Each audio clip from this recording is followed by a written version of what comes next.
All right. Welcome to Recovering Thought Addict. This is a show about spirituality, consciousness, divination, all that stuff that the rational mind hates. And you get to come with me along my journey to stop overthinking things and just do things, right? Just create. That's what we're here to do. And you can't really make a mistake if you actually try and do stuff, right? So the more I explore, the more I'll kind of figure out what this thing is. But I really just want to talk about, all the stuff that I'm interested in, astrology, tarot, spirituality, nature of consciousness, yada, yada, yada. So I want to start off here by doing a little space weather forecast. I'm going to check in and see what's going on out there in space. So tomorrow is the full moon, right? We got a full moon in Libra. So what happens when we have a full moon is the sun, the light of our awareness, of our consciousness, is fully illuminating the moon, our subconsciousness, right? So our full moon tomorrow is a full moon in Libra. Libra is air energy, it's harmony, it's balance, all those sorts of things, right? So this is going to be a really good time to, harmonize with the world. There's going to be a culmination of that harmonious sort of energy. We got a grand trine with the moon in air as well. So a lot of air energy, a lot of thought, a lot of communication. It's going to be a good time to communicate, or perhaps a culmination of all our communicating, right? Part of that grand trine is actually with the north node of the moon, which is sort of our karmic path of the moment, or where we want to go to really expand and grow. And that's in Gemini. So there's going to be a lot of opportunity to grow through communication with others, which I've experienced already. Just today there was a great podcast that my friend Ketsuban, The Wrong Warp podcast, did, and we all got to talk and communicate with this badass lady named Amy Belair and this cool dude named David. And I really learned a lot through that. Even though it was a short time, it was a really energizing and fun and exciting conversation that I learned a lot through. And the North Node's also conjunct Mars there too, which is, energy, excitement. Mars is the god of war. So that whole communication thing is really exciting right now, and is really gonna peak tomorrow. I'm gonna do a little energy reading here with some tarot cards. Just check it. Oh, dropped one. Well, maybe that's the one we want to use then, huh? Oh, the tower. The tower popped out at me. So, the tower, you can see that. This is the Thoth tarot deck, by the way. The tower, some people think of it as like a malefic sort of card, but I don't think any of the cards are malefic. It's all about perception and awareness, right? And the tower, he's got these crystallized, these like crystal warrior dudes, and they're all being burned out, spiraled out of this tower by this fiery mouth down here at the bottom. They're all being spiraled upwards to this eye at the top of the card that looks like the Eye of Horus or something like that. It's kind of the sun. So consciousness, or this fire is burning all these crystal warriors out, all these crystallized thought forms, anywhere you may be stuck, and it is transforming them and bringing them back to the light of awareness, right? So I don't know. I feel like it's a pretty good card. There's a dove of peace up here in the sky. There's a snake with the sun around him there to the right, which the snake is like Satan, but also Lucifer, right? The light bringer there at the top of the card. So I think it's a pretty exciting card to draw. That means we're moving through some stuff here. We're growing, we're evolving, we're changing. I love it. I love it. Some really quick stuff I want to talk about here before I bring my friend Will on to talk. My friend Ketsuban, who I talked to earlier. I wanted to talk briefly about what I'm thinking about right now, which is hilarious. This is recovering thought addict, but thoughts really keep going, right? It's like a Pac-Man. Your mind is really like a Pac-Man, always consuming.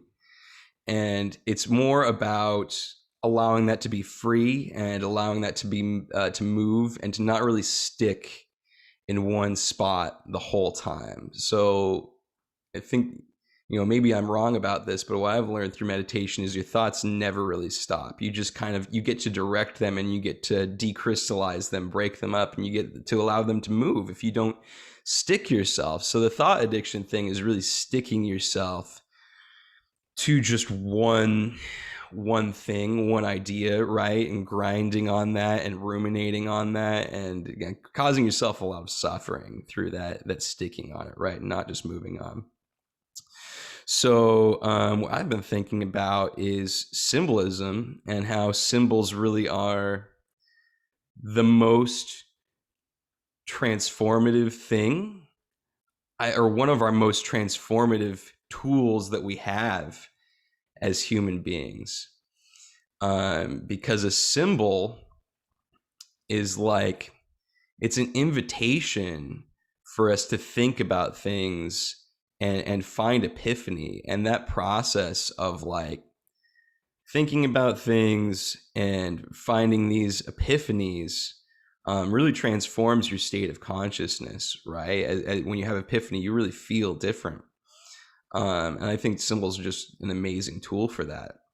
So like one of the greatest symbols, one of the oldest symbols is the yin and the yang, right? Darkness and light, masculine and feminine energies.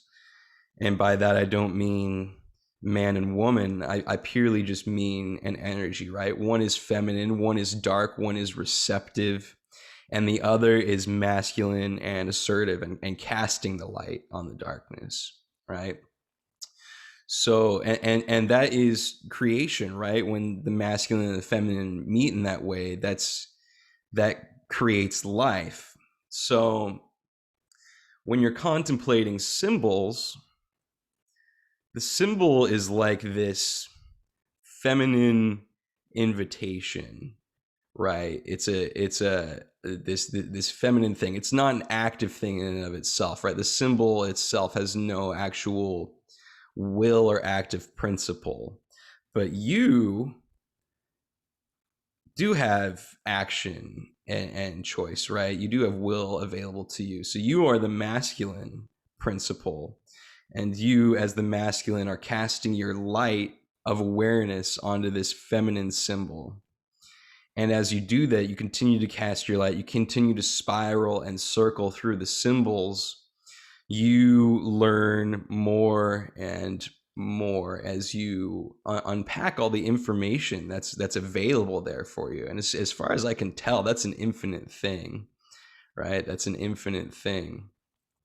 So, and as you're doing that, as you are inserting your masculine awareness, consciousness into this feminine symbol, you are creating for yourself. You are creating more awareness for yourself. You might be creating a feeling for yourself. You are changing through this act of contemplation, right? And we're always doing that, but a symbol can be a great way to do that intentionally. You might be seeking something, right? You might be seeking some sort of energetic or emotional change within yourself. And you can take a symbol like this tarot card, the tower here, and you can contemplate that symbol. You can look at all the things on there, like I just did with the crystal warriors, with the fire, with the dove of peace and the light of awareness at the top. And you can circle your mind through that and find these epiphanies, find these awarenesses. And that's, you know, it's a neutral thing. So you can go in either direction with that. You can go in the negative direction and start contemplating that symbol as like, oh no, this is a sign of danger, of bad things that are going to come, yada yada, whatever. Or you can go the way that I did, and you can interpret it as this beautiful act of transformation. You know, I love the tower. It's one of my favorite cards. So right, you get to choose always how you're interpreting the symbols, and how you're interpreting life in general. But yeah, you can use that act of contemplation to create life, create new energy for yourself, and shift and move your energy into a state of an emotional state of being that's just feels better. It's more light, it's more happy, it's more abundant, all of these things. So that's why I love symbols so much, and that's why I love astrology and tarot so much. It's an opportunity for us to contemplate and create and change ourselves and grow and transform. So that's my quick little thing on symbols for today. I'm gonna hop over here to Instagram and see if I can't get Will on. I'm gonna send him. Hold on, bear with me for a moment here. I'm gonna send him a link. See if I can figure out how to do that. Invite. Copy invitation. Copy invitation link. I don't know what the difference is between those two things, but I'm just going to send that to him and see what happens.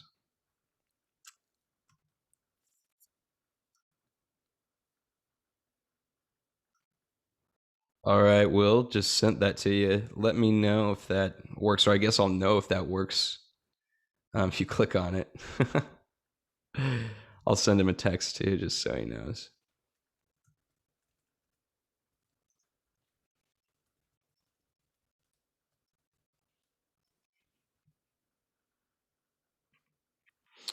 All right.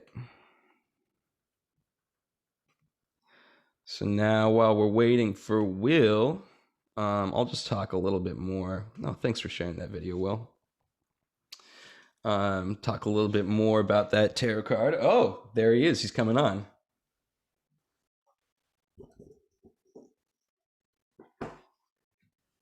Hello. Wrong warp did not connect to audio. Oh no. It's all freezing up here. Why is this happening? Why is this happening? This is kind of my beta test for the podcast, right? So I'm figuring out all this stuff live as we go here. Hey, there's your audio. I can hear you. What up? What up, man? Yeah, I can hear you. I can't see you yet, though. Oh, yeah, I don't know what's going on there. Can you see yourself? No, I can't. It's not. Let me see. Let me double check. Let me check my webcam here and see. I see 3 blue dots. My webcam / phone. Yeah, I'm using this app to. Why are you not working? Why did that stop all of a sudden? You ruined everything. In the bottom of Zoom, is there a thing that says stop video or start video? There is. Yeah, the video's going, but The fuck? yeah. Let me mess with this thing here. So all of a sudden, when I let you in, it just disconnected my. Maybe I just need to reset this little webcam here. Yeah. Let's try that. See what's up. That usually works. Like turn it off and turn it back on. Turn it off. Turn it on again. Yeah, the classic tech advice that you can pay so much money for. I mean, that's really, to me, that's what taking psychedelics is a lot of the time. Yeah. It is, right? Turning it back on. Yeah, turn your ego off and turn it back on again. Let's reboot. That's exactly. Is that? Oh, there it is. That seems to be back. You're there. That You're seems to be working. back. Okay, let me get this all back into position here. I feel like my setup is like held together with chewing gum and duct tape right now. But So that's the in way. so on Zoom, in the upper right hand corner, click on View and then click on Gallery. Oh, there we go. Look at that. That's nice. Now you can see both of us. And I'm frozen, but it's probably just my. Ah, it What the went away fuck? Your again. camera went off again. Why? Why? Man, So it goes, man. This is maybe you just can't handle all this at once. It's too maybe much. it's too much synchronicity. It's supposed to be going. Hey, there It's we're back. short circuiting. There you No, we're go. not. Short circuiting reality. Yeah, we're Well, short we're looking good circuiting on reality. Facebook anyway. That's good. There it goes. Maybe people So the don't want to camera went off see. again, but the format is right. Okay, There, there now you're is coming back. that. There is that. Okay, I hope this stays. It I hope it's should. connected through the USB instead of connected through Wi-Fi. That looks better. That looks better. Yeah. Okay, yeah, I'm It just looks gonna good be. on Zoom. We'll see if it It's really slow for some reason on catches my up. end. It's got like a huge lag. How do you do your video and stuff so So this sort I of thing have. doesn't happen? Are you? What is your camera? Is It's my it you just phone. holding a webcam in your hand? No, it's my Yeah, phone on I a did that stand. for a long time. I did that for a long time. I like now. I just have the webcam connected Oh to no, my you computer, and froze. I use There you that, go. and it seems to work a lot better. What we're looking good now on live. Cool. So what I did for a really long time with my really Getro setup before I got another computer, my Mac is really old. It's like a 2007. So what I would have to do to go live on Facebook is so Getro, dude. The Get your. video, I would start a Zoom meeting, and then so it would be me on my computer, and the other person in the meeting would be me on my phone. So I would stop the video from the computer and full screen the video from my phone so you see that video. And then I would mute the audio on my phone and have the audio from my computer going. And that would be plugged into my mixer and microphones and computer and all that stuff. Yeah. So it's a lot of shit. But now I just have the computer. Oh shit. I need my light. Now I just have the computer with the webcam and microphone plugged right into it. And it seems to Gotcha. be, it's a lot easier. Gotcha. Yeah, I don't know. There's like a huge delay on my camera on my end. Like you're in time, but my camera that I see down here is like super, super behind. Am I in time on your end? Like, or is it lagging? Your camera is definitely lagging, I Oh my think. goodness. It's lagging by like 30 seconds at least, or maybe even a minute. It's such a huge Yeah. lag. Do you have a webcam for your computer? No, I don't. I mean, there's a camera on there, it's just Yeah, but it's usually really shitty compared to the phone. It's like real blurry. yeah. Yeah, the phone camera The is really, really webcams. nice. That's why I wanted to use So it. I would definitely recommend getting. It could also be your internet connection too, something like that, Probably. because your video quality is really good. It's good quality. It's just lagging. But I Hmm. would definitely get a webcam. They're like impossible to find now. Since COVID happened, You're right. Walmart's out, Best Buy's out, everywhere is out. Like you can't even buy them on Amazon, I don't think. Every Right. webcam is sold out. So I had to get it from Facebook Marketplace, and that's where I would recommend finding one. Cool. Okay. Yeah, your video quality looks pretty good. Yeah, I mean it's only as good as a webcam is gonna be, but Right, but it's not it's bad. definitely like compared to that setup I had where I was using my phone, it's definitely better and easier. Man, this is lagging so much. I'm wondering if I should just like pause the webcam. Maybe I'll try You turning it off could, and on again one more time and see what happens. yeah. This is lame, man. I spent $6 on this app to, What to app? make. It's called Epic Cam. Have you heard of it? Huh? There's a few different ones, but this seemed to be a Is popular, that easy just lets one. you broadcast your Zoom? No, it just lets you tune your phone into a webcam. Yeah.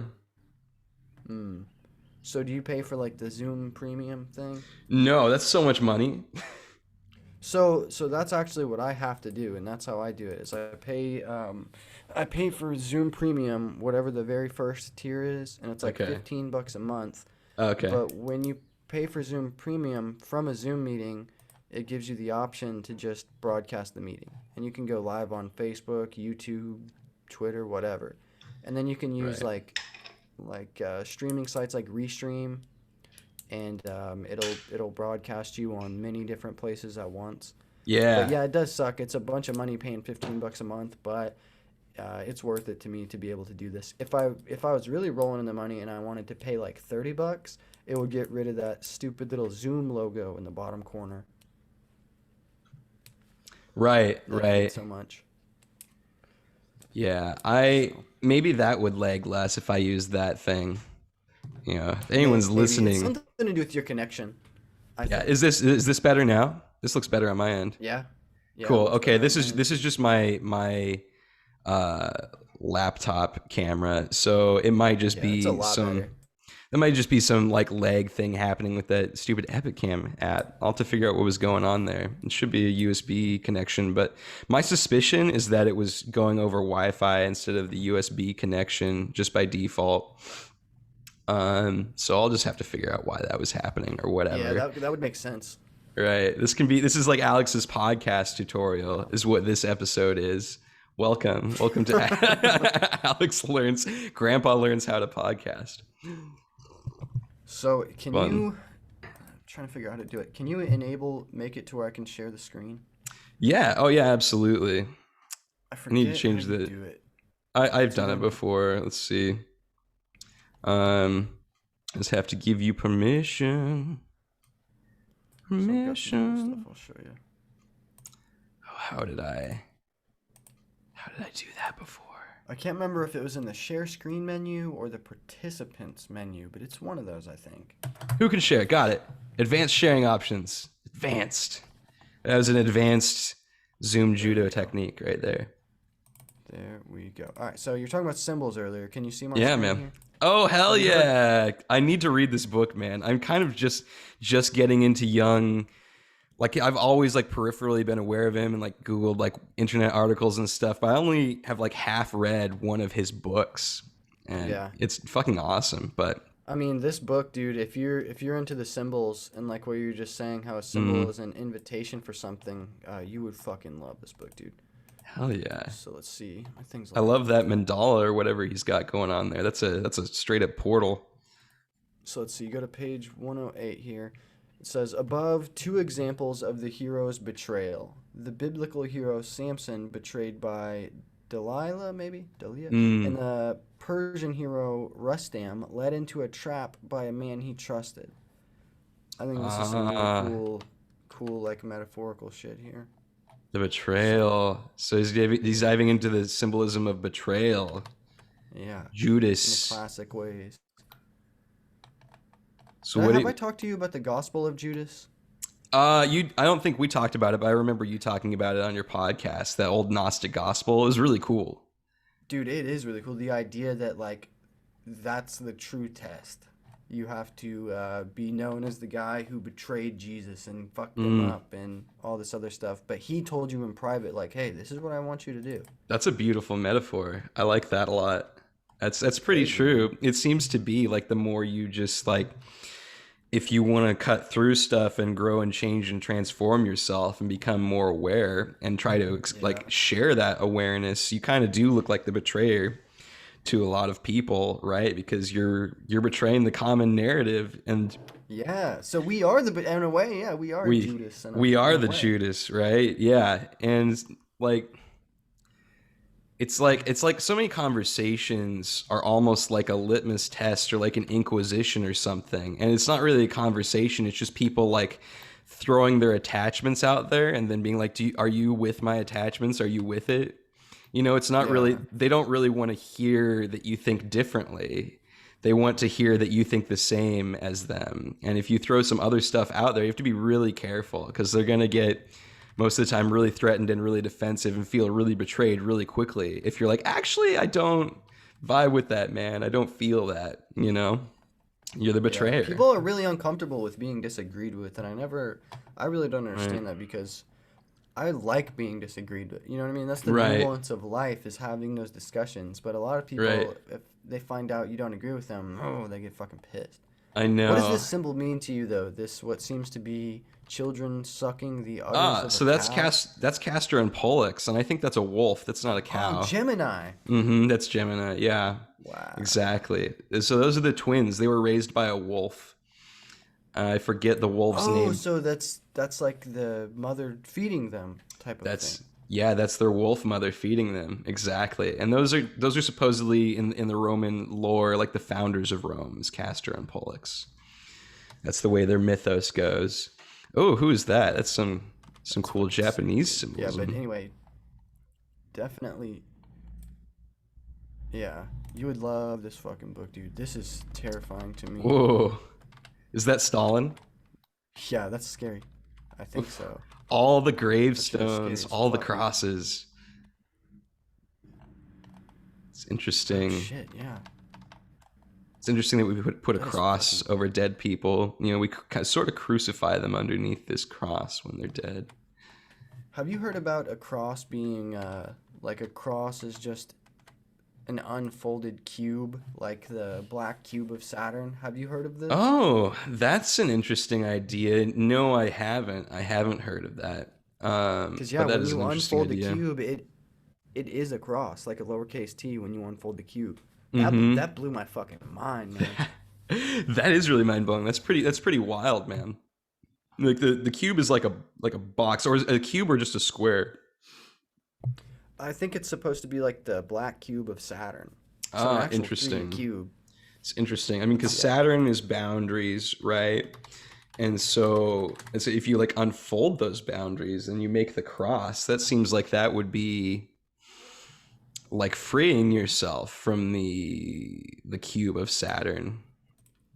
But Saturn's glyph in and of itself, the little glyph that represents Saturn, is actually a cross and a crescent, I believe. Let See, me. this is an unfolded cube. That's what it looks like. Oh, oh, I see what you're saying. Oh, that's completely different than what I was thinking. Okay, that makes complete sense. That's pretty cool, and it's even longer on that little bottom tail down there. The cube of Saturn. I don't know. The black cube of Saturn. That's interesting because I actually have a crystal here that someone sent me that I forget what the actual mineral is, but it's a black cube. It's straight up just a black cube, right? That's wild. Yeah, and it's completely different than all the rest of my crystals, right? It's pretty dark, but it's pretty cool. I don't know where it is right now. I think I put it away because it's like this is some dark energy. But I might pull it back out, embrace the shadow side a little bit, embrace the Saturn. We are going through our Saturn return this year, man. We're coming up on it. What You is the might. Saturn return? I was just talking to a friend about that in Instagram messages. What is it? What does that hmm mean? The Saturn return is when Saturn returns to the same location it was when you were born. Oh, okay. hmm It usually happens somewhere between 27 and 29 years. And there's multiple Saturn returns throughout a lifetime too, right? It's every 27 to 29 years in there. The second one is more like would be like midlife crisis time, right? Like late 50s, almost 60. But the first one, that's sort of like the boundary into true adulthood, right? Like we say, like 18 is when you're an adult, but not really. You're sort of like a man child or something. At least I've been, right? And so Yeah. when 30 rolls around, you're really coming into, all right, let's get this shit together. Let's make this happen. Um, but I'm starting to reconceptualize it a little bit because the other day you were talking about being cool and what is a cool person? Someone who like things don't bother them, things don't get to them. And as a hmm kid, and as you're growing up, and through your teenage years and even into your 20s, like I mean, for me, things really bothered me a lot, and I would take things on and get really fired up about things or have a lot of anxiety and a lot of worry and stuff, right? And to truly Mm-hmm. tackle adulthood and responsibility, building a business, building a career, all this kind of stuff, you need to kind of chill out and not let it scare you so much and just do it, right? So like the Saturn return to me is starting to feel it's almost like just a return to coolness, a return to where you're putting up those boundaries and okay, I'm not going to let these things affect me in the same way. So in a way, is it kind of like unplugging it and plugging it back in? Yes. Yes, exactly. Exactly. I mean, that whole trip of the first 20 to 30 years of your life is like some sort of soul reset, it seems to be, like you're born and that's like a complete reset, and then you start taking on all these viruses and stuff, right? You're getting all these viruses, and now we come to 30 and it's like, all right, time to clean out the computer. Saturn's coming back, Daddy's coming back, and we're gonna. It's a scythe too, right? Saturn is represented by a scythe, so he's gonna come in and Uh, he's just gonna slice out all these demons, all these attachments that you have through the pressure of this tower-like moment where things just get either so bad or so stressful that you just have to be like, well, fuck it, I'm not gonna worry anymore. And that's why yeah. I sort of love Saturn too. I don't think of him as like a malefic. I don't think of Well, anything that's what I was as gonna truly ask. malefic. Isn't Saturn like a bad guy? I know that nothing Yeah, is truly a bad guy and all that stuff, but yeah, isn't Saturn thought of as like this big negative thing? yeah. Traditionally, Saturn is thought of as a malefic planet, and that's because Saturn teaches through hard lessons. That cube is a hard thing. Boundaries are a hard thing. They're not soft. They're like straight up a wall, right? So Saturn usually teaches you through hard lessons, and so that's why he gets a reputation as a malefic or a bad guy, because it can sort of manifest that way depending on your perspective, because it could manifest in like your career falling apart. It could manifest in you having a big accident of something. It could manifest in like a health crisis. It could manifest in all sorts of ways. I mean, for me, my Saturn's in my sixth house, and it manifests through work, and daily habits and stuff. And so, but it's also my Saturn's in Aquarius, so which is like the inventor of the zodiac. So I'm trying this year to like just invent my own career, right, and be like a reader and use my intuitive gifts and things that I'm really good at and really excite me, and just invent something entirely new rather than trying to like glom on like a parasite to other situations. This is really what being an employee is kind of like. It's like, oh please, sir, give me your resources and share with me, and I'll be a good little servant. And it's almost this like Yeah. parasitic sort of relationship, in both directions, both things kind of leeching on each other. You know what I think a lot of people suffer from when it comes to that stuff is Stockholm Syndrome. Mm-hmm. Right. We Yeah. learn to love our captors. Yes.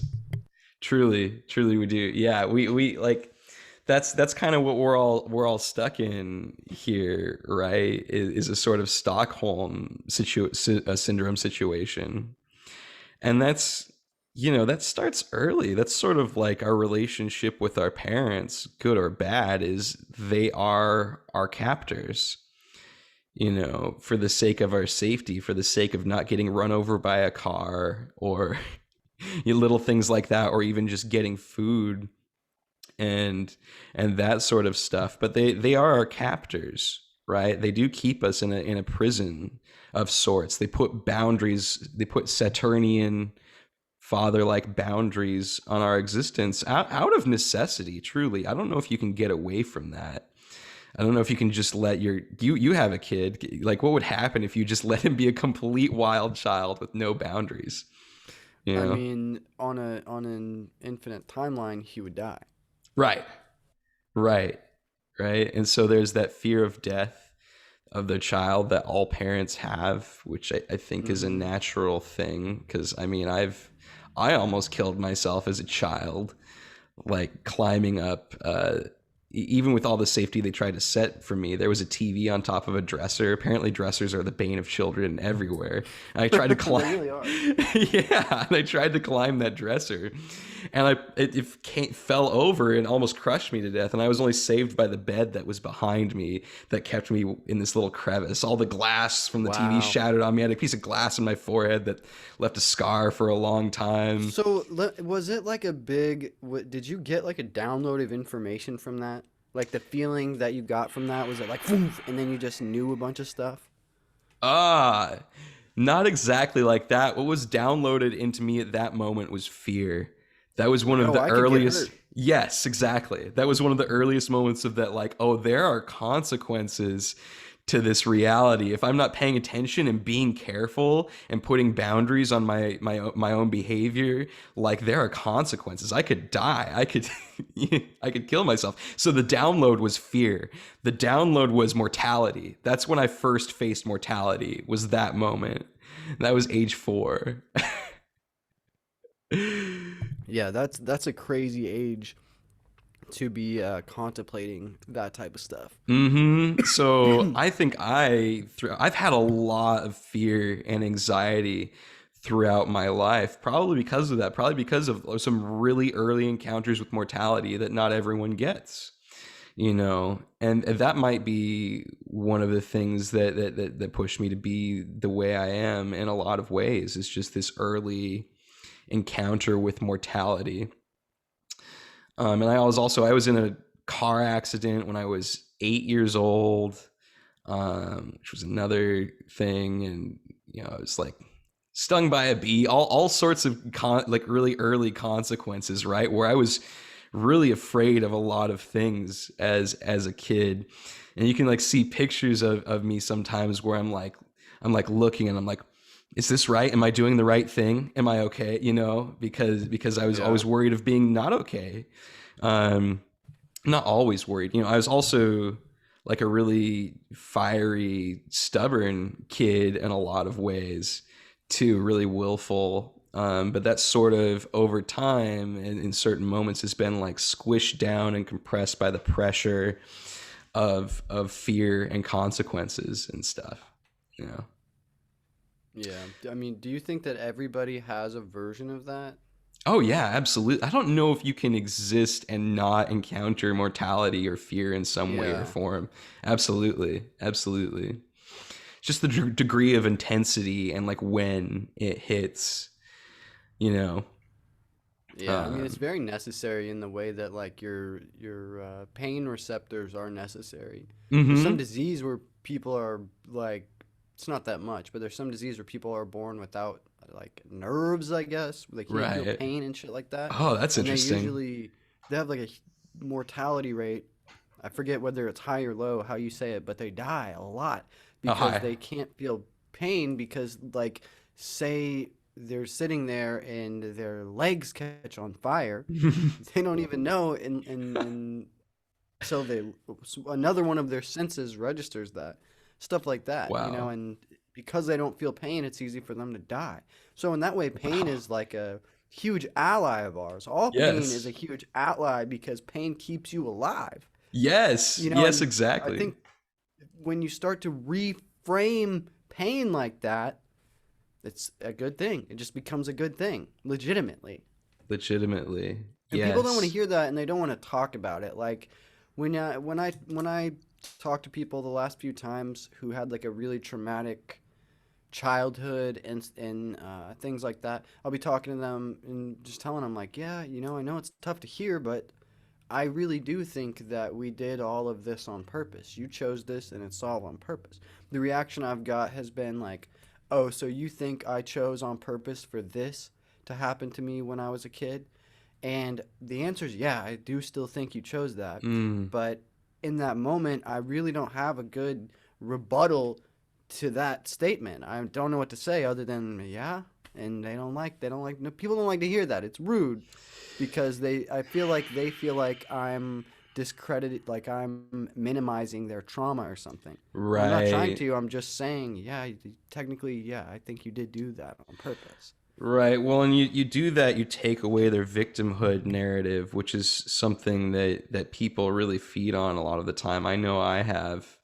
But what they don't realize is that victimhood narrative is limiting them as well. It's an attachment. It's a negative attachment that they have, and us trying to get rid of that is really just a compassionate thing of like, I want to free you. I want you to, but it's a really hard thing, especially if people have been dealt with some really serious trauma. Like you don't want to minimize that, um, but at the same time, you just want them to like you want them to be okay, and when they're still attached to their trauma like that, they're still kind of in it, man. They're still suffering a lot, and you just want to end the suffering. Yeah, but they think they're okay, and you have to just watch them and know, like, you're really not okay. But what a Mm. pompous asshole I would sound Uh-oh. Uh-oh. like I'm right now, but you're doing it all wrong. Like, that's obviously not the thing to do. Right. Right. Yeah, it's just like an approach sort of thing, right? And I think where that comes from, like when we're kind of being dicks like that, and we're afraid of their trauma and their suffering so much so that we can't just let them go through it, and so we're trying to force them out of it, right? Which can be another even traumatic thing in and of itself. So in that, we're sort of grappling with our shadows and our own need to be healers for other people, which I think is a great thing. We do want to be healers for people, but if we're holding on too tight, if we're trying too hard to make that happen, it's too violent of a thing. It's like trying to rip something out of a candy out of a child's hand rather than just like giving them the invitation to let go. You know what I mean? You can invite people to let go of their trauma instead of trying to rip it away from them. But that just takes a great degree of self-awareness where you're like, how is their trauma and my need to heal them influencing this situation and making me kind of like a dominating asshole? It's, you get a need to dominate the situation, and it doesn't seem to ever be good. It's always a violent thing to do that. Uh-oh. Yeah, Oh, oh, there you go. I lost your I audio for mean, a second. you can't. I always say, I always say it's like a Chinese finger trap. Yeah. Yeah, exactly. Exactly. I mean, that's the whole, all of these like little energetic pools and eddies are like these different like Chinese finger traps of energy, right? Where you can get attached, and like the more you try to hang on to this Yeah, thing, the more it constricts and traps you, right? And that's like why I call this like recovering thought addict, like getting attached to those thoughts. Those are Chinese finger traps always whenever you're trying to hang on to these things, and causes suffering. This trap gets tighter and tighter and tighter. And yeah. so the I mean, practice. I guess I assume everyone knows what a Chinese finger trap is, but in Mm, case somebody doesn't know, mm, it's like a toy. It's like a toy made out of like this weird paper-like fabric where you mm, stick your finger in it. It's like a sleeve, and then someone else sticks their finger in the other end, and then as you pull away from each other, the sleeve restrict or constricts, and it stays on your finger, and you can't get it off. No matter how hard you pull, that yeah. thing is not coming off. And it's not until, and this is a great allegory for like Yeah. life and for all polarities and stuff. And it's not until you stop resisting and you come together and push the fingers together, it's not until then that the thing loosens, relinquishes its grip, and then you can actually pull your fingers out. I think that's like a metaphor for Yes. everything. It's a beautiful Taoist metaphor, like a Chinese finger trap. I assume that would be like a related Taoism. But Yeah. yeah, like I mean, this is back to that symbol thing. Another beautiful symbol that you can interact with that brings so much wisdom. The more you think about it, you think about the nature of this trap. You're trying to pull, and the more you try to pull away, the more you're trapped within it. And when you just give up and you let go and you just let it come back, then you're released from the trap. And that's such a beautiful metaphor. The Chinese finger trap is a symbol, And there's symbols everywhere around us all the time. Like you talk about how much wisdom you got from playing Mario, right? Like that is a symbol. Even just looking out in nature or looking at your daily life or anything, there's symbols to be found in all of it. Just this act of like symbolic contemplation really seems to bring true wisdom most of the time if you allow your Yeah. mind to explore, you know. It seems to always bring you to the same things. Yeah. And I don't know. I've always thought that, like, are do you know the Bible? A little bit, yeah. Hmm. So are you familiar with parables? Hmm. Right. So if when I was a kid and and I don't know how to say, like, being conditioned by the Bible, however you want to say it, I thought that parables were the coolest fucking thing ever because it's the only thing that truly helped me understand things is Yeah. putting them into a metaphor. Right. And I mean, to me, looking at everything like a metaphor, looking at everything with as above, so below, and understanding that everything is just the same metaphor, repeated forever. Like I always say, credit to Green Knight, we're Mm, in a self-iterating, hollow, fractal creation. I love that. And Yes. when you understand that that metaphor and that pattern is everywhere on every scale, Mm-hmm. you can understand everything if you try hard enough, if you think about Yeah. it long enough. Yes. Right. Exactly. Exactly. You know, it's just it's reflected in everything. Our consciousness is reflected in everything. And it's like that thing I said the other day about the maze, how the more you let your awareness spiral around these things, the more you keep coming back to the center, right? But you come at it from from these different pathways all the time, right?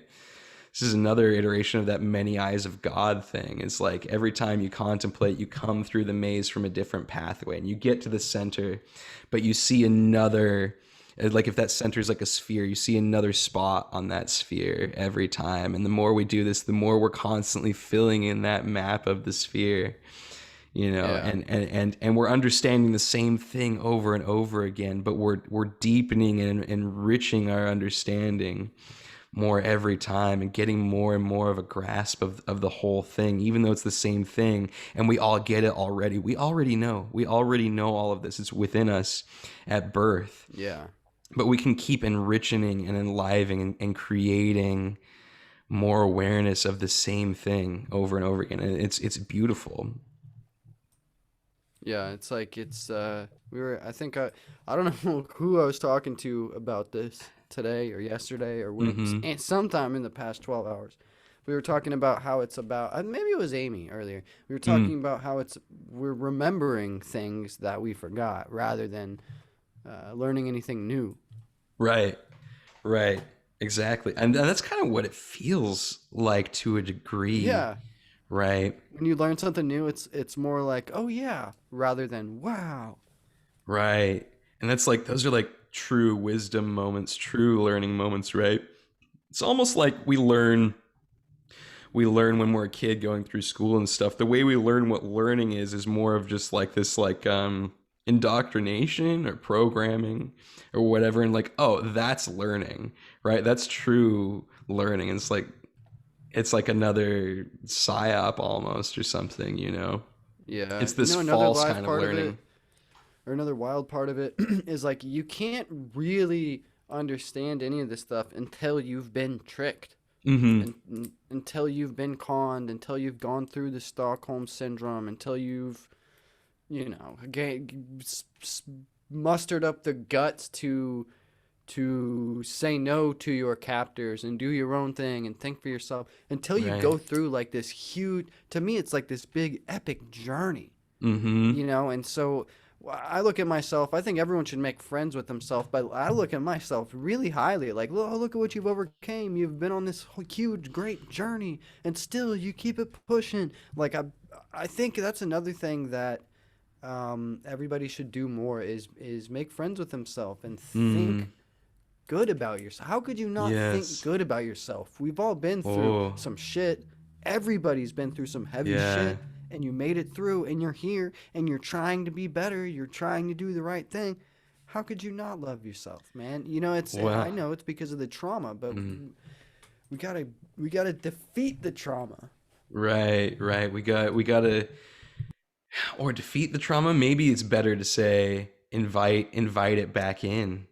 You know, Yeah, well, you defeat it by by the Chinese stop. finger trap. Yeah, you defeat it by letting go of resisting and just sitting in it and going through it rather than around it or above it or below it. Right.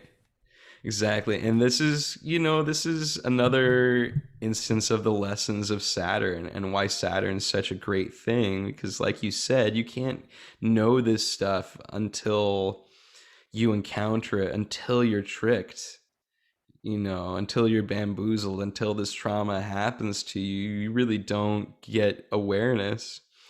You can think about like a kid once again as well. They're just like this raw little blob of energy, right? And there's an amazing purity to that, but they're not necessarily very aware of themselves, right? They're just existing. They don't really have a lot of self awareness Yeah. to a degree.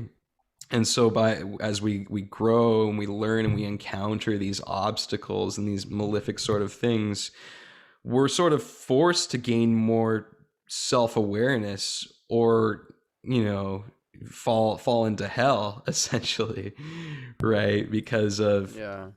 Because you don't have to become self-aware. There seems to be people who just completely go through life without developing self-awareness, but they also seem to be living in a horrible sort of hell state, right? Because Saturn is pushing on them so hard to look at themselves, and when you meet them, you so badly want to like scream at them, look at yourself. Yeah, exactly. um, it's interesting that I think we all kind of have that instinct whenever we meet someone who's not self-aware to like scream at them, look at yourself. I think we all kind of have that instinct, like, please, for the love of God.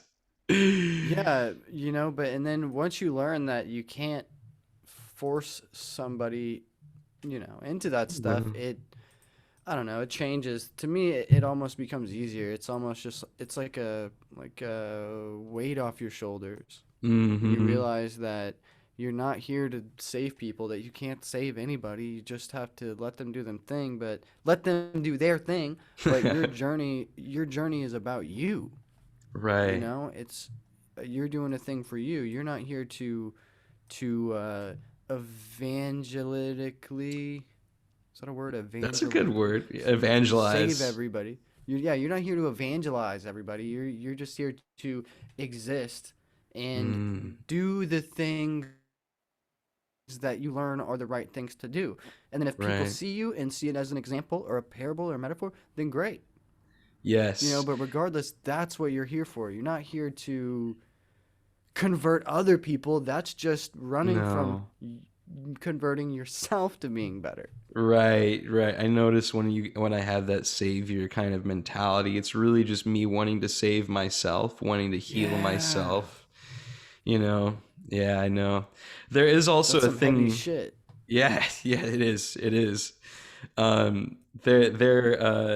is also a thing that I think we can do, which is like what we're doing right now, and what you're doing with your podcast, and Amy's doing with their podcast, is this sort of like preacherly thing where you're casting the God spell, you're spreading the gospel, right? And you're speaking the truth of your perspective, and spreading this beautiful perspective that you love so much, and you're not forcing it on people, you're just speaking it and putting it out there, and it becomes like a kind of magnetic attractive force that can attract all these beautiful people to you who are already sort of resonating at that frequency, but just like they need the permission, or sometimes they don't even need that. They just want more of that. And I want more of that. I want more of that around me, more people like that around me. So by like speaking these things rather than evangelizing them with just sort of like a forcing, dominating sort of thing, you can just share. And if it resonates, if you're sharing truly and rightly, it will draw people to it. People will be drawn in by the beauty of it and the love of it, and you Yeah. don't have to dominate things into anyone. that's one of the things that's so frustrating to me about like this culture and this society is like, why are we so domineering?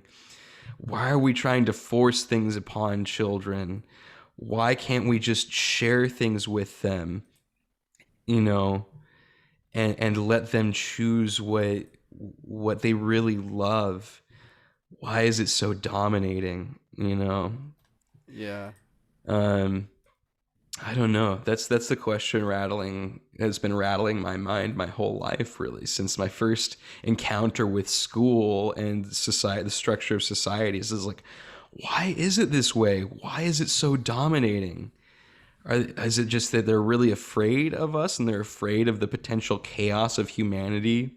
They think that left to our natural devices, it will become chaos. Instead of harmony, it will be something discordant. I don't know, but I really do feel and believe that the natural state of things is harmony. And it's sort of this desire to control that creates the discord and disharmony.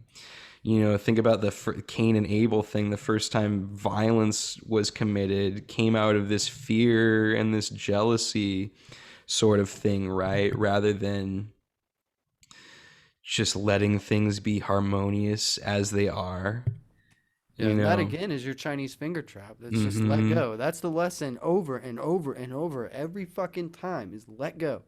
Yes. Just kick. I Yes. think it was Timothy Leary. He said, you got to kick your legs up and just float down the stream. Yep. Yep. And I still struggle with that so much, man. Moment by Me too, moment. every day, dude. Every day I Moment by. struggle with that. I Mm-hmm. worry about Mm-hmm. fucking everything constantly. Right. Right. Every second, my brain is filled with worry. And I it's nice when know. I remember to let go. It's really like, real peaceful. A breath of fresh air. Yeah, Absolutely. Those let go but it moments takes are no so good. effort, or it's really easy to start worrying again. And in fact, it Mm-hmm. does over and over and over and over. Yeah, yeah. And lots of times that worry for me comes from like I'm not good enough. You know, it's like Yeah, and it's a self-doubt. it's the trauma. Yeah, Mm-hmm. Right. Because there was like as a kid, like I was super confident, but then there's all these moments of like you did that wrong, and then you yeah, absorb those and real hard on yourself. yeah, it's horrible. And I see it in my family. I see it. I see this like pattern of self-doubt and then control and fear. You know, it's come up, you know, like my grandpa is super religious, and you can just see the fear and tension in him whenever anyone else is like speaking or he's not in control of the conversation or what, you know what I mean? Yeah, I know a lot of people like that where it just Hmm. freaks them out, like to be going with someone else's plan instead of your own, Yeah. because your own plan is safe and right and everything's gonna be good and you're gonna do the right thing, but you don't trust the other people. It's just because you don't trust yourself, right? Right, exactly. And that's probably my biggest struggle, my biggest like family karma thing that I'm working out is just learning to trust other people and work with them and not need to dominate the conversation or dominate the narrative and just kind of let it flow and throw my piece in there, because like so often I want to just like dominate the whole conversation, be like this is what it is, instead of just like Yeah. sitting back and responding, you know. And And it's letting go takes effort. mm-hmm. Mm. Well, actually, I think it takes the opposite of effort. I mean, it feels, you Both, of know, course. both. Because like the letting go is like it's almost feels like there was like this weight I was pushing against, and your head starts to hurt and burn, almost like your muscles do when you're like lifting your weightlifting, you know. And then the moment I just like give up and relax, like all that tension starts to release and you're able to breathe again. You're not sucking all the air out of the room, you know, and things start to Yeah. flow and relax again. And it's I really the mean, I think cessation of effort. it's all about the mixing. To me, this uh, reality, whatever we're existing in, it seems to be about having a light touch Yeah. Yes, to me. exactly. And music is like that as You know, well, like if you right? don't try it all, yeah, exactly. Like if you don't try Yeah. it all, you're fucked. You didn't Mm-hmm. try. If you try too hard, you're fucked. You look stupid. You got to Yeah. be You just right in the middle. And part of our programming and conditioning in this society. You hear it a lot in rap and hip hop and stuff. Mm-hmm. But the people say it's pussy if you don't pick a side. You got to Mm. pick a side and go with it. Mm. And it's like, well, I don't think so. I think the answer's always, I mean, really, I know this. I figured it out. The answer is always in the middle for Mm-hmm. everything. Mm-hmm. I went to therapy for a little bit, Mm-hmm. and the guy told me in there, I had this big problem like left brain, right brain, logical mind, emotional mind, Mm-hmm. and I had a problem with using the logical mind too much, and he taught me about something called your wise mind, and that's Mm. just the blending. It's just using both Right. half of your emotional mind and half of your logical mind, and I think Right. that's the answer to everything. I think that is the two fingers of the Chinese finger trap touching. It is, and it's the yin and the yang. It's the masculine and the feminine. It's all that stuff. And when you allow them to meet in the middle, that's when true creation happens. That's the true creator, God, It's force the is the spark of meeting. divinity. It's the spark. It's the spark of divinity. And if you're too much one or the other, that spark's not happening. If you're Yeah, trying you're too fucked. hard and you're thinking too hard, you're dead. It's a walking dead kind of state.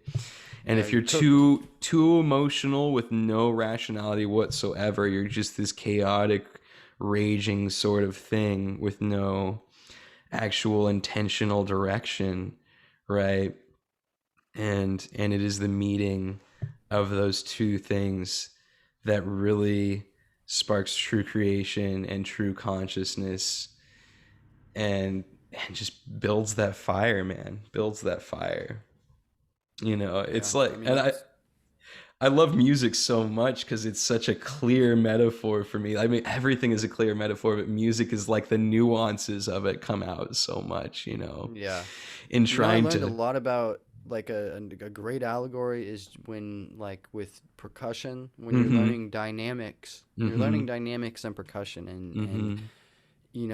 the subtle intricacies of using different amounts of pressure Mm-hmm. and stuff like that to me is a great allegory for everything. Yes. And that's what I use when I'm trying to figure stuff out. It's like you can either hit something hard, you can hit it light, or you can do it in the middle. Mm-hmm. Right. And You there's know? a place and time for all that stuff. And it's conversational, truly. Like, especially if you're playing in a group, it's like there's this conversation happening, right? And if you're just like you're super loud and hitting hard all the time, it's like someone just shouting in the conversation all the time, and you can't hear anyone else, and no one likes that guy. Yeah, If even you if they're right, you hate them. Yeah, right. And if you're super quiet all the time, you have no real impact. It's kind of weak sauce.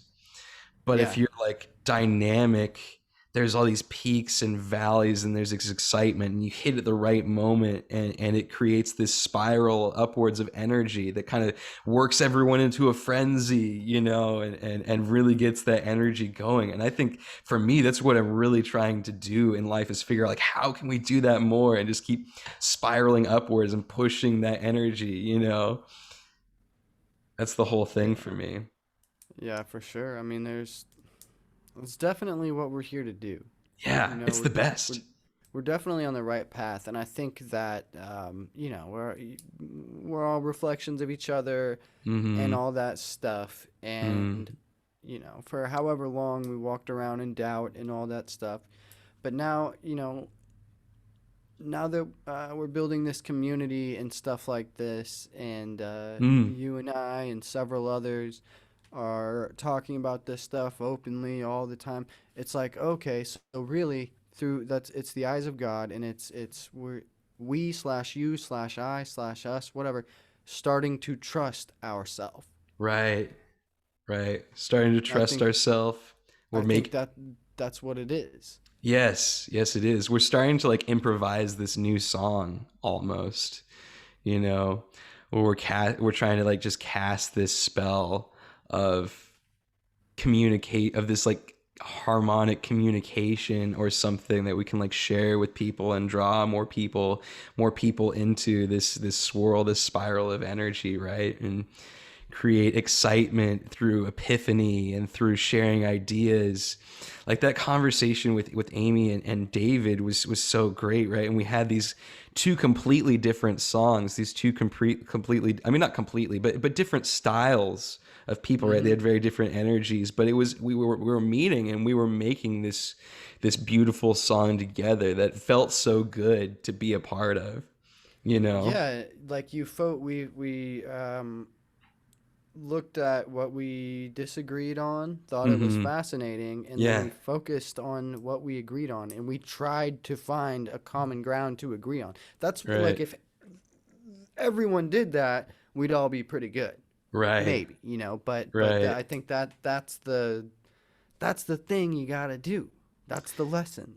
Yes, and that's the really coming back together, you know. It is allowing everyone to have their piece and have their style and just like harmonizing together and getting into the beauty of this super dynamic, diverse interplay of perspectives, you know what I mean? Yeah. It's like it's like what we're coming from. Like music school is like a beautiful metaphor for this as well. What we're coming from is like music school is this dominating kind of environment where it's like I was studying jazz, but it's like jazz is just this one thing, one super academic thing in that environment, which is like the opposite of what it truly is. But they're trying to dominate it all into one thing, and it sort of kills the vibe of the whole thing to just have these this super expected rigid rules of the conversation. There's no creation happening there. But what real like jazz is like these people with completely different styles coming in and improvising and bringing their own unique thing, and then you're able to play with that. The more like awareness you have of that, and the more you're aware of those different styles and things come together, you can play with it and bring it together in these amazing harmonic ways, and they kind of excite each other. And someone may come in and play something completely crazy, completely off the wall, and be like, what the fuck was that, you know? But it's also really exciting, and it drives the music in a completely different direction, and all the energy excites up. Or someone can say something like really really quiet, and you'd be like, wait, what was that? And it drives the whole thing kind of down, you know, and creates this beautiful, exciting, rolling wave of energy that can only happen when you accept everyone and you accept everyone's perspective and you listen to it and you go with it and you throw their own thing at them, and you just genuinely interact, and you interact freely without self-judgment or without judging others, which restricts it and kills the energy and sucks the air out of it. You know, it's just allowing it to be free and to play and interact in this beautiful dynamic thing. And anytime you're trying too hard, it just kills that thing, man. It just kills that thing, you know? Yeah, definitely. So the lesson here today is Mm. a light touch you A must have. light touch you must have, young one. Hmm. Young Padawans. I mean, that seems to be the reoccurring thing that I keep learning today. Fuck reality Slash gently. slash yesterday. Yeah, yeah, yeah. Reality wants to be fucked softly. Softly. You trying to fuck reality like a whore? She's not gonna be cool with that. And if she's also not gonna be cool with you being timid, like oh, and Right. being a bitch about it. You But gotta be speaking just right. speaking to the dynamics of the thing, you want all of those things, right? Sometimes you want those big explosive moments where you're just fucking hard, and then you want those gentle, Yeah, soft, sweet moments as well. And you know, you want the whole thing, and you want to be able to move throughout all of that freely. You yeah. know, sex is such a great metaphor too. It all is. Dude, it is. It's the perfect. It's like sex is like the epitome of dynamics to Mm-hmm. me.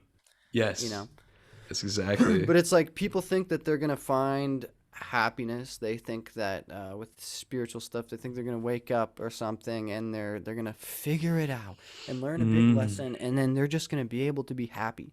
But really, what's Mm. at the end of that road is you learn that it's not about being happy. It's about just being what you are and sitting in it and experiencing each Mm-hmm. each emotion and feeling and appreciating it and valuing it for what it Right. is. That's the lesson, Yeah. So the trick is that you're just gonna find happiness and just have bliss forever. Well, the news Mm. flash is that sucks. You wouldn't want that. Mm-hmm. It's You like a want the whole song that'd be on the spectrum. same chord the whole time. It'd be flat. Exactly. You want the whole spectrum, the whole scale. Right. So like what waking up is like just learning how to play the song, finally becoming aware of how you're playing your instrument here too, and how you can interact with it and not just be the guy over there just like bah, bah, bah, just completely unaware of the song that everyone else is playing. Yeah, exactly. You Be the guy know, fucking up the tune, the guy in the fucking up choir the who's off tune. key. And sometimes the tune is really distorted and dirty, and we love that too, you know. Sometimes it's really Yeah. beautiful and pretty, you know, and we love all of it. We love all of it. Yeah. And Every song has value. yeah, some days are Kenny G days, some days are Deaf Heaven days. You know, and it's just I'm never really into country though, to be honest with you. oh, really? So yeah, so to me, every song except for the whole genre of country has value. There's some good country out there. What about Sturgill Simpson? You ever listen to Sturgill Simpson? I'm just kidding. Oh, Probably yeah. what probably what's his claim to fame songs? Oh man, I don't know any of his I've specific heard the name, songs. but I can't picture the music, or I can't hear the music in my head, but I've heard Yeah. that name. He's got an album called Turtles All the Way Down. And it's like psychedelic country stuff. It's really Mm. cool. He's a really cool guy. But you know, it's like I think the reason we say that, and I would have said that too. I just hate all of country. I used to say that because what I was exposed to was country radio, right? And it's Yeah. truly the worst of all radio to me. Yeah, it's manufactured music. Like in the same way a lot of the Hmm. new hip hop music is just manufactured. Right. Right. The country is too. It's like formulaic. So it's exactly. So it's like the same thing is happening with country as is happening with rap or pop or anything. Is there's good and bad. So you got your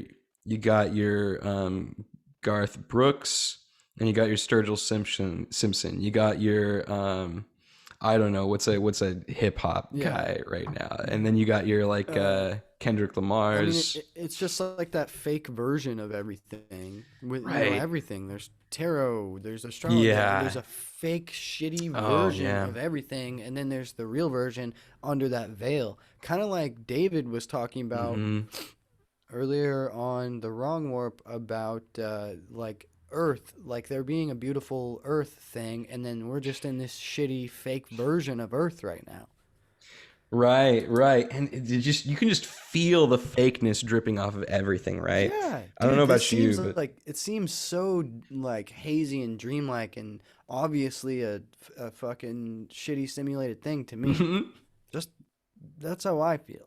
me too. And it always felt that way to me. I remember the first time like I Yeah. heard country music at like 5 years old, and I was like, what is this bullshit? Yeah, what the hell is this? But all like the kids around me, like the babysitter I was going to, like they all like loved it, were into it, were like singing along, and I was like, this sucks, man. I like what is that? That's almost like an NPC thing, right? Where it's other people seem so ready to just Oh like yeah. accept the bullshit and just like, yeah, I love this country music. And it's the most popular thing in America is that shitty fake country music, and I can sort of see Yeah. why. It has the same appeal to it as like a jug of shitty vanilla ice cream from the grocery store has, you know, like it's Yeah. sweet. It like but like really quickly it's like this is just sickening. It's just Yeah. sickening if I It's the same really. as pop music. I don't see how people, everyone has their own preference, whatever. But Mhm. pop music, I don't see how people can listen to it because when I hear it, Yeah. even if it sounds good to me for a second, it only takes 10, 20 seconds for me to realize like, oh, this is that manufactured formulaic shit where Yeah, they're man. literally using frequencies and tones that hook you into listening to the song and stuff like that. And a lot of Yeah. the songs that they play on the radio just don't have any value. It's just stupid. No, I mean it's got a sweetness To to it, like me. a box of candy. You know, and there is value. There's as much It's shallow. value. It's shallow, exactly. There's as It's like much. surface level value. Yeah, there's as much nutritional value in that stuff as a box of nerds. You know what I mean? Yeah. And like So some none. none. Sometimes you like that box of. I mean, it gives you energy. It does. Pop music does. If you tune into it, it does get you hyped up, like you just got a sugar high, essentially, right? It does Exactly. And give those you a fade thing. quickly.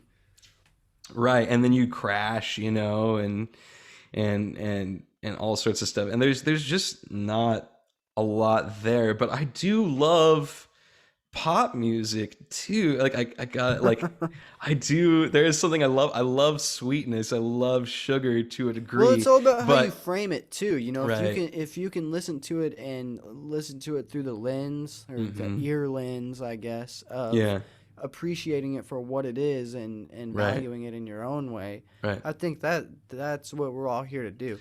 But yeah, I think that's that comparatively to people just listening to it. People listen to pop music and they're just like, "Oh, this sounds yeah, good." right. Yeah. And there's people who just eat sugar like that too, and like I Exactly. don't What a get it. fuck, such a good metaphor. Yeah, I love nerds and Jolly Ranchers as much as the next guy, but I would like a lot more, like a really amazing like tiramisu from like a authentic Italian bakery or something like that, Yeah. right? That's got that Well, richness and it's such a good metaphor because it's like that stuff is the stuff of substance, mm-hmm, whereas your pop music or your nerds or your sugar, your high mm-hmm. fructose corn syrup, Yeah, it's not gross. good for you, but it gives you like a little dopamine.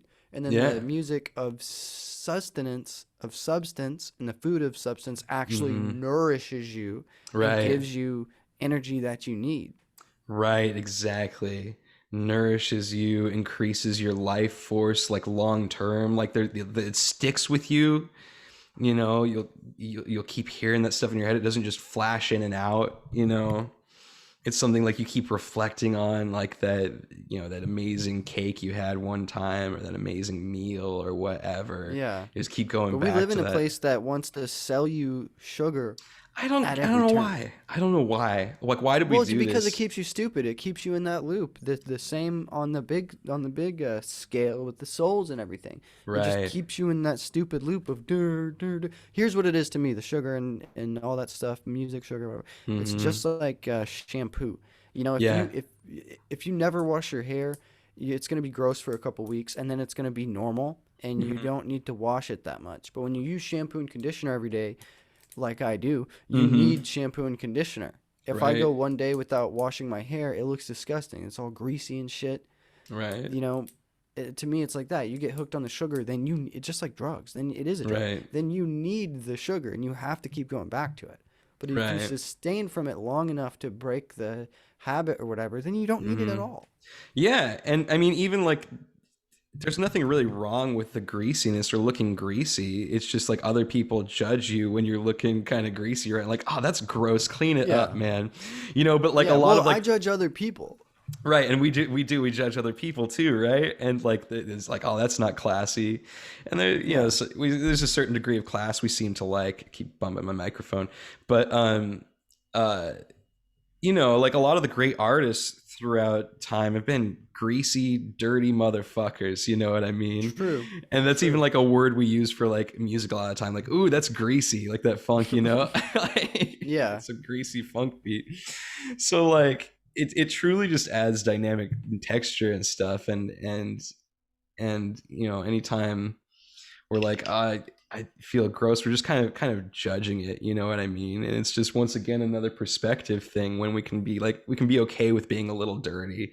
you know you might not want to go on and become like a full-on hag, and just like, but it's definitely an option that's available to you. You know what I mean? That is a way you could Yeah. make the art of your whole persona, is like, I never take a shower, I never wash myself, I just live in my own filth. And that's like kind of like a Tom Waits song. You ever Yeah. listen to Tom Waits?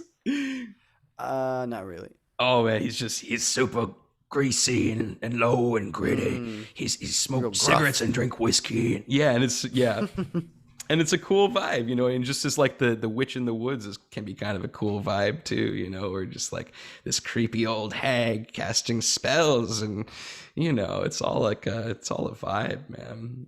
But society definitely wants you to be clean and put together. That's a thing that we're boxed into Yeah, and I'm 100%. not opposed to it. I like being clean and Yeah, put me together. too. But it's I like enjoy I see it. someone see someone who looks like they need to wash their hair, and I just think like, well, just wash your hair, man. You know, Yeah, it's not. yes. I'm not judging them. I'm not sitting there thinking like, you nasty, disgusting mother. I'm just thinking Right. like, they should just wash their hair. They Quit should being just lazy and wash wash their their hair. hair. Yeah, it's Yeah, just like it's usually not intentional in that case or whatever, or like, it's like a dish that someone put together that's just not appetizing. They didn't put a lot of care into it. I think that's what we're really responding to is the lack of self-care, right? And the lack of yeah. like awareness is like, oh, come on, man, just put a little bit of love into yourself Well, and the share way that that. I think about it too is like, why would anybody listen to me? Why would anybody listen to someone about the very nature and fabric of reality, if they Mhm. don't even know to wash their hair? You know, Yes. that's why I don't want to have greasy hair. Yes. Yeah, that makes a lot of sense, man. It's like It's not a very inviting it's like thing. if you hired a contractor to come do some construction work on your house or something, and he shows up in like a fucking busted up 1992 Honda Civic or something. Right. Like, how is this guy gonna show some love to my house and do a good job if he can't even maintain a vehicle? It doesn't inspire a lot of confidence, right? Because it's like Yeah, they're clearly, if they don't respect themselves, how are they going to respect my house? You know? exactly. What a great metaphor that is. Have you ever heard of like the drunken master sort of thing? With Bruce Lee. Yeah, that's a movie of it, right? But I mean, I just like as an archetype in general, the idea of the drunken master. I mean, I kind of see it from that movie. Yeah, there's this story I heard. It might have been a Ram Dass story or something, but this guy was like seeking this guru, this master that he had heard of, and he gets to the town where he's supposed to be, and he's like, "Have you heard of this guy? Do you know this guy? Is he around here?" And they're like, "Oh, that guy? He lives down by the river under the bridge. He's the town drunk. Like, what? Why do you want to talk to that guy?" You know? And he goes and talks to this guy, and he's really revealing all these wisdom, like the kind of stuff we're talking about, all these wisdom and secrets about the way things work and everything. But he's a fucking drunk, and he's just decided that this is the way he wants to live his life. He's going to live his life as just this super loose, dirty way of living, you know. And there's this guy, cool. There's this guy, Chogyam Trungpa Rinpoche, who's I've heard like, of him from Duncan. yeah, yeah, and he was a drunk. He was a drunk man. He died in like his 40s or 50s or something like that from liver I didn't know failure. that. Yeah, he was an absolute drunk. He would be giving like sermons, or I don't know what you call it, but he would be up there talking to a group of people, just wasted, completely hammered. But people were That's still sick. but people were still like, there's this thing called samadhi, which is like, I don't know, this like high spiritual presence or whatever, and then everyone there would be like, yeah, he straight up was the samadhi. Like he was the complete embodiment of that complete spiritual intensity and truth and godliness while being completely hammered. Oh yeah, I need to get me some of that. Oh I'm on a coffee yeah. break here after this. They just got the whole pot. That's a great idea. I need to set up my whole command center for doing this. Dude, Um, in the past 12 hours, I've done I think now approaching 5 hours of broadcasting. yeah, yeah, you have. Well, thank you for joining me for a little Yeah, bit dude. more. Yeah, This is dude. fun, It man. is I'm fueled by mushrooms and coffee. That's it. Yeah, how are those mushrooms? They were good, dude. It was a really good trip. Nice, I spent most of it here. nice. I miss mushrooms, man.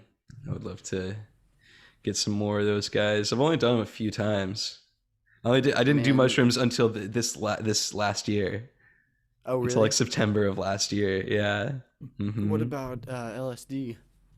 I did that a little bit too. I've done it like I would say like one and a half times. Because like the I second got you. time wasn't a ton. It was enough to get a little rainbowy and shimmery. But yeah, that was a funny story. My LSD trip. That was my first experience with psychedelics. That was probably like 2017, I think. Mm-hmm. Um, and I got it from an ex-girlfriend, which should have been should have been a sign. And she was like, "Oh, it's not very much. Just take it and hang out in your bedroom and enjoy the spirals and the fractals and stuff." And I was like, "Cool, that sounds fun and interesting." And I take this stuff, and like a half hour in, I'm looking at the trees outside, and I start seeing like it looks like spiraling kind of fractal snakes. Everything starts to spiral. I was like, "Wow, that's really really cool." And then really quickly, it just dives into just full on psychedelia, like my bedroom transforms, Mm. you know. And what I learned through that experience was really, that was the first time of like, oh shit, our thoughts really do create our reality. That's kind of what you learn through psychedelics, right? As how that transforms your whole environment, the way Yeah. you're thinking. And there was this moment where it was probably an ego death moment coming on or something, but I felt like I was dying, and I was descending into blackness. Things were getting black and dark, and I was like, oh shit, I'm gonna die and never come back from this. And I had just enough awareness to like reach out to my phone and press play on the music player, and Kanye West, Oh, Chance the Rapper's coloring book, that music is all we got, yeah. that came on, and it brought me back immediately into this amazing euphoric space, all the way back, baby. That's And it was funny as fuck, incredible. man. And music was physical too. Uh, Like the bass was like, felt like bubbles popping on you, and the airy synthesizers, I literally felt wind rushing by me as if I was flying, like literal feelings. And it was this amazing like synesthesia, where those yeah. things became physically manifest. That's fucking sick, dude. I remember one of the times I tripped this year. I've tripped for a decade now, Mm-hmm. at least once or twice a year, every year. But this year, 2020, more than ever combined, like every other weekend, I've been tripping. I Wow. remember one time a few months ago, I was on LSD, and I was laying in my yard outside, just like laying in the grass in my Mm-hmm. front yard, and the sky was doing a bunch of crazy shit. The whole thing was it was all crazy, and like I saw these like clear as day visuals for a while. I don't know how long realistically would have been, but it was like I was laying down, and it was these guys in like yellow hazmat suit sort of things, and they like I'm laying down, I see them take out some sort of battery from me, and then put a new one in, and then talk to each other a little bit, just like Whoa. blah blah blah blah blah blah. Yep, and then they're gone. And it's like Whoa. that. Like I've never forgotten that specific fucking visual, dude. That's Fucking wild. nuts. That's Yeah, and wild. then the whole time before and after that, like the night sky, all the stars, I'm seeing like what seemed to be encrypted messages started vibrating faster until all the stars in Whoa. the sky are like fucking nuts, Wow. bro. That's Fucking nuts. incredible. Oh, that's so cool. You encountered some entities, dude. I encountered Something. some entities on one of my. I don't know. It's all us ultimately, right? But what Yeah. seemed like I encountered some entities on one of my mushroom trips, and that was an incredibly cool experience. I noticed how like I did three of them, and I noticed how my intentions really transformed each trip. And that one, I think I just like I asked for like healing of my body, or something like that, and um these entities came to me and started shining this lantern over me, and it felt like really warm and like healing as he just shined this lantern over me. And I couldn't see its face, but it was just like wearing this robe, and it was like this shadowy figure. Couldn't see its face, wearing this robe and just putting this lantern over me. And I Holy felt like shit. I felt like I was on an alien planet too. Like I was on this like alien like hospital bed in a meadow, kind of is the best way I can describe it. It was like this grassy meadow, and I was on this bed, and they're just like shining this thing over me. I kept being like, what is that? And it was so cool. And then there was like three different ones that came to me, and they were so real and so vivid. And it was weird because it was like simultaneously there and simultaneously in this living room at the same time. I was like two places at once. And I could tune in and out of either place, of like being on this alien planet or being in the living room. But I was really like both places at the same Wow, time. that's like is it Avatar? In Hmm. Avatar, maybe it's Avatar, maybe it's a different movie where they can like see through each other's eyes. Yeah, that's Avatar, Yeah, I that's what that think. reminds me of. That's kind of what it was like. I tuned into this different avatar somewhere else or something like that. Yeah, and you can just switch. Yeah, yeah. I feel like that's probably available to us all the time. I'm starting to have this experience now where I go through. I try to work on my energy and find these like thought hole loopholes or something. You know, where I can pop through into a different sort of feeling, a different vibe. And I notice like I can get to these certain frequencies where I start it's almost like a tinnitus sort of thing, but not as annoying. It's more this beautiful kind of like sort of, Yeah. yeah, Actually, I kind of know what you mean. resonance. I've kind of had a similar thing with Hmm. this, like a frequency, basically. Yeah, I start getting those, and I notice how they shift. There's different frequencies and tones that come in, and they kind of seem to correspond with certain feelings I have. And they'll come in and out, and then also the world can look sort of shimmery and rainbowy, a little bit like a trip sometimes, like completely not in any substance. I can just dial into a space where I start to see things be rainbowy and stuff, and it's fascinating. I'm wondering how much I can explore those spaces without drugs, because there's this whole Yeah. shamanic journeying thing that I kind of am into and learning a little bit about at the moment, off and on, where it's like they just go into trance states with drums and stuff, and they go to the same spaces, at least the same spaces that they would go on like an ayahuasca trip or whatever. And lots of shamans are like, yeah, I used to do that stuff. I don't do it anymore because I can just get there through trance, and communicate with deities and entities Yeah. that way. And so that's kind of what's fascinating me at the moment, is like, how much can I live in that space? And people like Jessa Reed, like I've told you about, seem to just live there all the time. Like, holy shit, that's Yeah. cool. So what's your imagination like, dude? Like if I can, I've read a lot about people having different imaginations and Mm-hmm. ability to visualize things. I can Mm-hmm. clear as day visualize anything I want. And like the feeling of zoning out, like when you're in Mm-hmm. school or something like that, of just like zoning out where your Yeah. vision becomes blurry. If I do that, it's scary to do, honestly. I feel like Mm-hmm. I realize in this moment that I've probably run from that my whole life. I need to indulge in Me that some more. too. If I just let myself zone out like that, like Yeah. and kind of be a retard, like I kind of just start seeing shit, I think. Yes, yes, and that's the thing. I think that's the state that we're looking for. That, yeah, man, I was definitely like that as a kid. I was considered like, I was called a space cadet all the time because I would just zone out, man, and just like see things and imagine things and Yeah. all of that. And I think over time I ran away from that because of nightmares. I Yeah, scary shit. You can Scary see some really shit. scary shit. You freak yourself out, and Scary. I'm really Yep. bad at it. Really, yes, I think that happened, and I think I shut down my psychic abilities, and trying to recover them at this time. And it's almost like there's this trauma that's like built in that won't let me go there. That's really hard to work around because it's just like an Yeah, dude, instinct. exact same. Yeah. Exactly the same. Yes. Wow. That's crazy. That's Yeah, crazy, man. So I that's think I super think crazy. That's like now unreal. that we're like adults, and we know that we're safe, and we know that we're the most powerful beings in the universe. I really truly believe that. Maybe we can start going back into that place, and building that trust in ourselves to do that. I think we have to work with our inner child who's traumatized and scared shitless by these demons and entities that we may have encountered early on. I know I definitely did, and I can tell you about that. But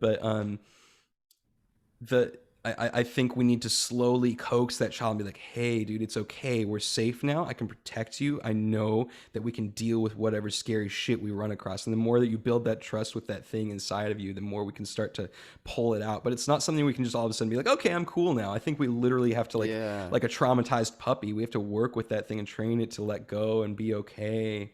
Yeah, we have to do the work with the Hmm. effort.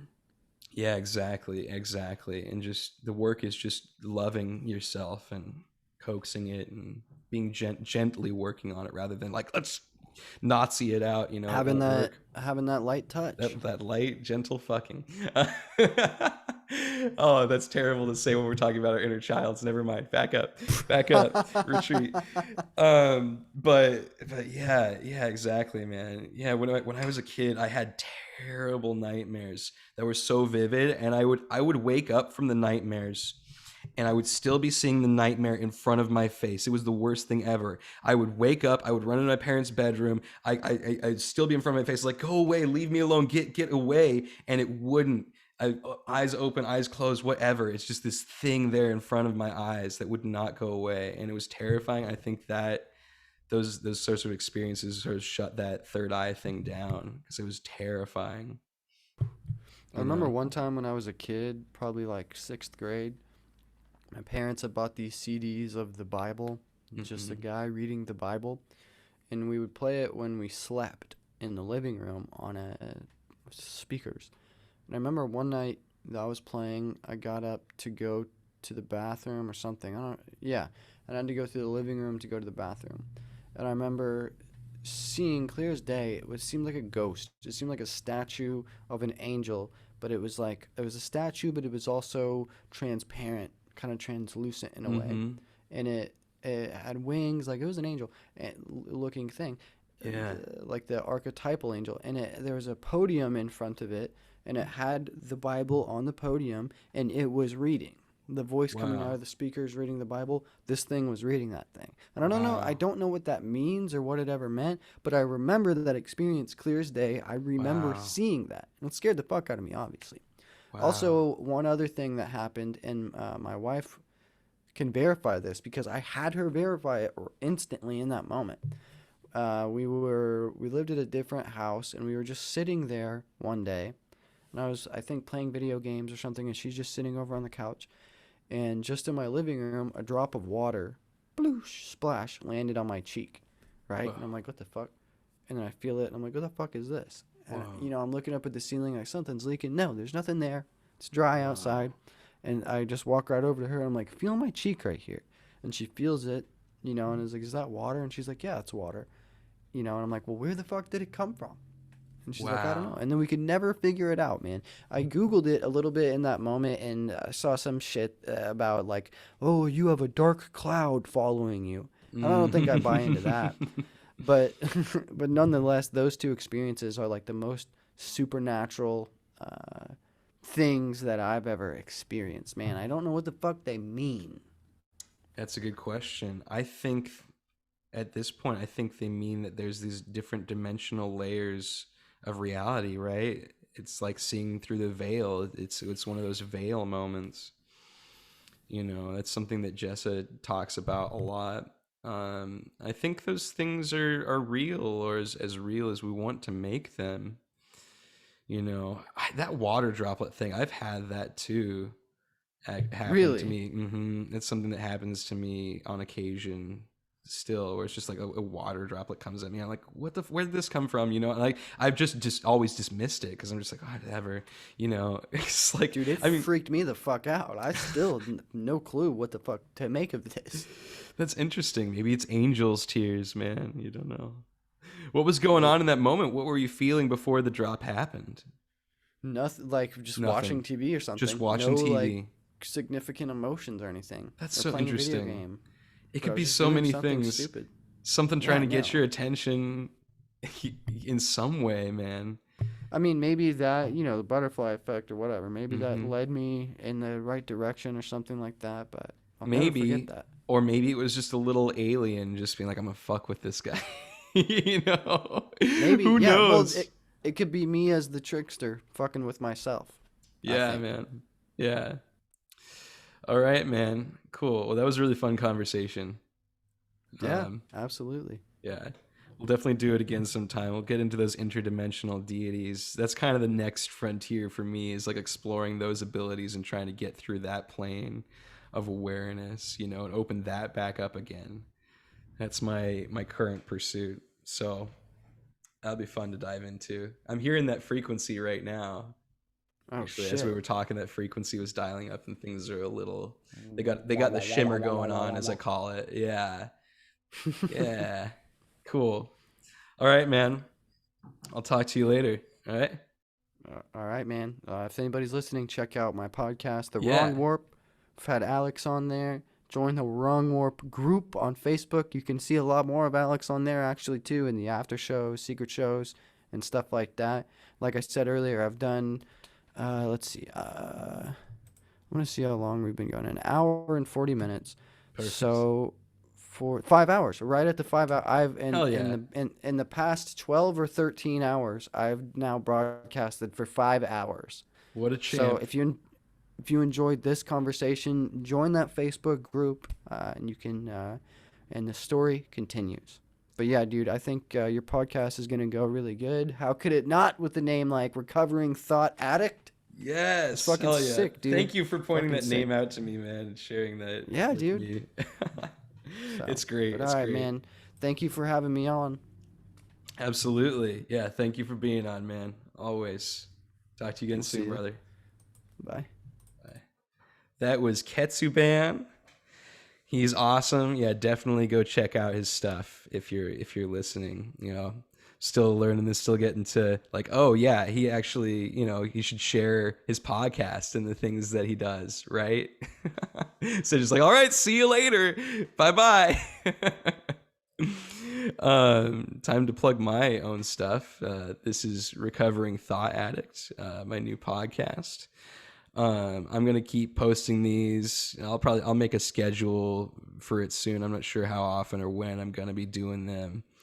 But if any of you who are listening to this want to talk to me, just reach out to me on Facebook or Instagram. I'm on Instagram at Alex Coleman Drums, and I actually just started a new Instagram for Recovering Thought Addict that doesn't have anything on there yet. So maybe just reach out to me at Alex Coleman Drums right now. I'm getting a website, all that stuff going. We're just barely getting started here. I do readings. I do astrology readings and sort of like tarot supported astrology readings. I do really quick intuitive ones that are cheap and affordable. I do really long deep dive ones where I make a whole report for you on your whole natal chart. So if any of that stuff interests you, just hit me up, man. And we're gonna keep doing this. This was fun. Thanks for joining us, people. I love you. Bye.